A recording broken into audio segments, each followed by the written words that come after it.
Just imagine हमें 300 साल लग गए इस बात को समझने में कि काजू को खाया भी जा सकता है। तो बात है 15वीं सदी की, 15th सेंचुरी में काजू इंडिया में पहली बार आया था और लेकर आए थे पुर्तगाली लोग।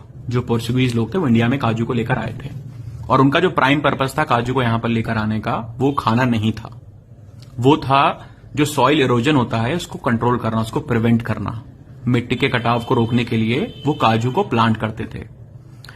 अब 18th सेंचुरी में लोगों ने डिस्कवर किया कि काजू एडिबल चीज भी है, इसे खा सकते हैं। पर एक प्रॉब्लम थी।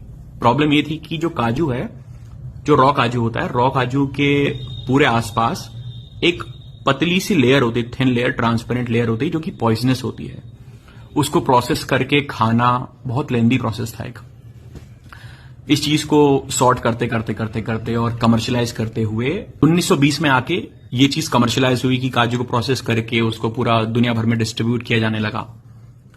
अब मैं सोच रहा था कि इतने सालों में काजू अलग अलग जगह पे अलग अलग तरह से इस्तेमाल होता था खाने के पहले।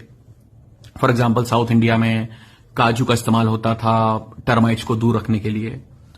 फिर बहुत सारी यूरोपियन कंट्रीज में काजू का इस्तेमाल होता था मेडिसिन में।